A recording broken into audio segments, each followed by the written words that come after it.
আজকে যে ভ্যাকেন্সিটা নিয়ে আলোচনা করব সেটা হচ্ছে তোমাদের পুলিশ কনস্টেবলের মধ্যে প্রায় 3000-এর কাছাকাছি শূন্যপদে নতুন ভ্যাকেন্সি রিক্রুটমেন্টের তোমাদের নোটিফিকেশান বের হয়েছে। তো এই ভ্যাকেন্সিটা বের হয়েছে তোমাদের গভর্নমেন্ট অফ মেঘালয়, ঠিক আছে। মেঘালয় পুলিশের মধ্যে রিক্রুটমেন্টটা বের হয়েছে। তো তোমরা হয়তো অনেকে ভাবতে পারছো যে মেঘালয় পুলিশ নিয়ে কেন আলোচনা করছি। এর জন্যই মেঘালয় পুলিশ নিয়ে আলোচনা করছি, কারণ এখানে অল ওভার ইন্ডিয়া থেকে তোমরা আবেদনটা করতে পারবে। কথাগুলো বুঝতে পারছো? মেঘালয় পুলিশের মধ্যে তোমরা ভারতবর্ষের যে কোনো স্টেট থেকে ক্যান্ডিডেটরা চাইলে এখানে আবেদন করতে পারবে, ঠিক আছে। যারা এলিজিবল রয়েছে, কোয়ালিফিকেশন ম্যাচ করবে, তারা আবেদনটা করতে পারবে। তো এই জন্য আমি এখানে আলোচনা করছি, সবগুলি তোমাদের ডিটেলসে আমি বলে দিচ্ছি ছোট্ট ভিডিওর মাধ্যমে। তোমরা সম্পূর্ণ ভিডিওটা দেখে নিও, ঠিক আছে। আচ্ছা, এর অনলাইন আবেদন শুরু হয়ে গেছে 1 এপ্রিল 2024 থেকে তোমাদের অনলাইন আবেদন শুরু হয়ে গেছে। আমি অনেক দিন ধরে ভিডিও বানাইনি বলে কিন্তু তোমাদের লেটেস্ট আপডেটটা ওই সময় দিতে পাইনি, ঠিক আছে। নোটিফিকেশন অনেকদিন আগে দেখিয়েছি। তো লাস্ট ডেট যে রাখা হয়েছে সেটা তোমাদের বলে দিচ্ছি কত তারিখ, 1/4/2024 থেকে অনলাইন আবেদন শুরু হয়ে গেছে। কোথায় আবেদন করবে, কিভাবে আবেদন করবে, সম্পূর্ণ প্রসেস তোমাদেরকে আমি বলে দেবো এই ভিডিওর মাধ্যমে। তো লাস্ট ডেট তোমাদের 30/4/2024, এই মাসের 1 তারিখ থেকে 30 তারিখ পর্যন্ত তোমরা আবেদনটা অনলাইনে করতে পারবে। কোথায় করবে সেটা বলে দেবো। অ্যাপ্লিকেশন ফি বলা হয়েছে 150 টাকা তোমাদের দিতে হবে। রিজার্ভেশন সম্পর্কে এখানে বলা হয়েছে মেঘালয় স্টেটের যে ক্যান্ডিডেটরা রয়েছে তাদের জন্য কিছু স্পেশাল রিল্যাক্সেশন রয়েছে। আর অল ওভার ইন্ডিয়া থেকে যারা আবেদন করবে তোমরা শুধুমাত্র ইউআর, ঠিক আছে, ইউআর অর্থাৎ ওপেন ক্যাটাগরি, আনরিজার্ভ ক্যাটাগরির যে ভ্যাকেন্সিগুলি থাকে এই ক্যাটাগরিতে তোমরা আবেদনটা করতে পারবে। ভ্যাকেন্সি এখানে তোমাদের অনেক ধরনের রয়েছে। তো আমি এখানে তোমাদেরকে দেখিয়ে দিই। পে স্কেল কিন্তু খুব ভালো রয়েছে, এখানে দেখতে পাচ্ছ পে স্কেলগুলি।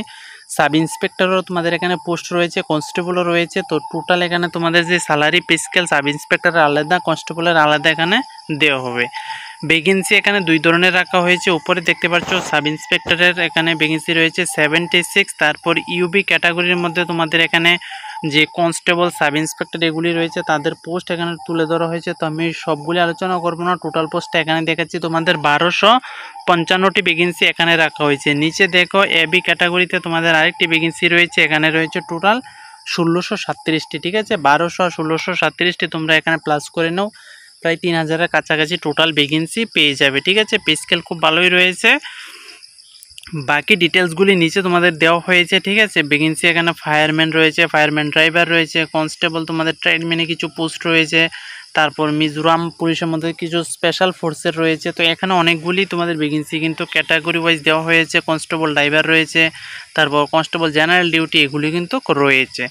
ফিজিক্যাল যে তোমাদের করানো হবে সেটা মেঘালয় স্টেটের মধ্যে গিয়ে ফিজিক্যাল দিতে হবে। তোমরা যে কোনো স্টেট থেকে অনলাইন আবেদন করতে পারবে, কিন্তু সমস্ত যে প্রসেস হবে সেটা তোমাদের মেঘালয় স্টেটের মধ্যে কিন্তু হবে। যেহেতু এটা স্টেট গভর্নমেন্টের তোমাদের রিক্রুটমেন্ট, এই জন্য কিন্তু মেঘালয় স্টেটের মধ্যে কিন্তু গিয়ে সম্পূর্ণ প্রসেস তোমাদের কমপ্লিট করতে হবে। তো এখানে তোমাদের একটা অ্যাড্রেস দেওয়া হয়েছে, দেখতে পাচ্ছ এখানে তোমাদের কালার করে দেওয়া হয়েছে, ঠিক আছে। এই অ্যাড্রেসটার মধ্যে কিন্তু তোমাদের ফিজিক্যালটা হবে, ঠিক আছে। এখানে যে অ্যাড্রেসটা দেওয়া হয়েছে এই অ্যাড্রেসের মধ্যে কিন্তু ফিজিক্যালটা হবে। আচ্ছা, নিচে তোমাদের আর কি কি দেওয়া হয়েছে দেখো।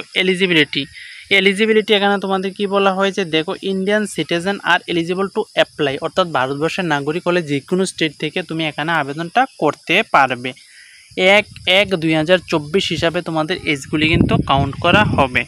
আচ্ছা, ইউবিএসআই মেল এবং ফিমেল ক্যান্ডিডেট যদি ইউবিএসআইয়ের জন্য আবেদন করতে চাও তাহলে ওপেন ক্যাটাগরি যেটা ইউআর ক্যাটাগরি থাকে তাদের এজ 21 থেকে কিন্তু তোমাদের 27 বছর হলে আবেদনটা করতে পারবে। যারা এসসি এসটি ওবিসি রয়েছে তোমরা মেঘালয় স্টেটের ক্যান্ডিডেট হলে কিন্তু ইজি রিল্যাক্সেশন পেয়ে যাবে, অন্য স্টেটের হলে কিন্তু পাবে না, ইউআরের মধ্যে কাউন্ট হয়ে যাবে।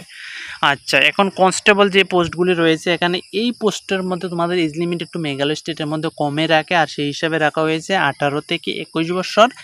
ওপেন ক্যাটাগরি মানে ইউআর ক্যাটাগরির জন্য যে কোনো স্টেট থেকে আবেদন করো, 18 থেকে 21 বছরের মধ্যে হলে তুমি যে কোনো ক্যাটাগরি থেকে করো না কেন ইউআরের মধ্যে পড়ে যাবে। তাহলে 18 থেকে 21-এর মধ্যে হলে এই পোস্টের জন্য আবেদনটা করতে পারবে। এখানে এডুকেশন কোয়ালিফিকেশন তোমাদের 12 পাস চেয়েছে। নিচের যে পোস্টগুলি রয়েছে এখানে তোমাদের কোয়ালিফিকেশন দেখতে পাচ্ছ 9 পাস চেয়েছে, ঠিক আছে। 9 পাস হলে এই পোস্টের জন্য আবেদন করতে পারবে। 18 থেকে 21 বছর এজ লিমিট রাখা হয়েছে। যারা মেঘালয় স্টেট থেকে বিলং করবে তাদের কিন্তু এখানে রিল্যাক্সেশন রয়েছে।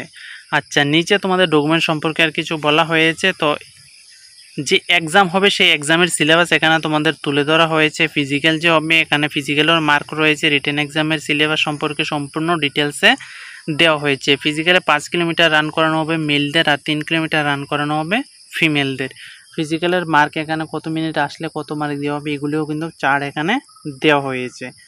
মেঘালয় পুলিশের অফিসিয়াল ওয়েবসাইটে গিয়ে কিন্তু তোমরা এর জন্য আবেদনটা করতে হবে, ঠিক আছে। মেঘালয় পুলিশের অফিসিয়াল ওয়েবসাইট, এখানে দেখো মেঘালয় পুলিশের অফিসিয়াল ওয়েবসাইট দেওয়া হয়েছে। এই অফিসিয়াল ওয়েবসাইটে গিয়ে কিন্তু তোমরা অনলাইন আবেদনটা করতে হবে। তো অনলাইন আবেদন সম্পর্কে বলেছি, এজ লিমিট সম্পর্কে বলেছি, ঠিক আছে। কে আবেদন করতে পারবে সবগুলি তোমাদেরকে আমি ডিটেলসে বলে দিয়েছি। পোস্ট কিন্তু খুব ভালোই রয়েছে। যারা অন্য স্টেট থেকে মেঘালয় স্টেটের মধ্যে আবেদন তোমরা করতে চাও, ত্রিপুরা থেকে কেউ যদি আবেদন করতে চাও অবশ্যই করবে। মনে রাখবে 30 তারিখ কিন্তু লাস্ট ডেট, ঠিক আছে। 30/4/2024 কিন্তু তোমাদের লাস্ট ডেট। এই ডেটের মধ্যে আবেদনটা করে নেবে। তো তোমাদের এই রিক্রুটমেন্ট সম্পর্কে অন্য কোনো কোয়েরি যদি জানার থাকে তাহলে ভিডিও নিচে কমেন্ট করবে, সেগুলো রিপ্লাই করবো। তো আজকের জন্য এতটুকু রাখছি।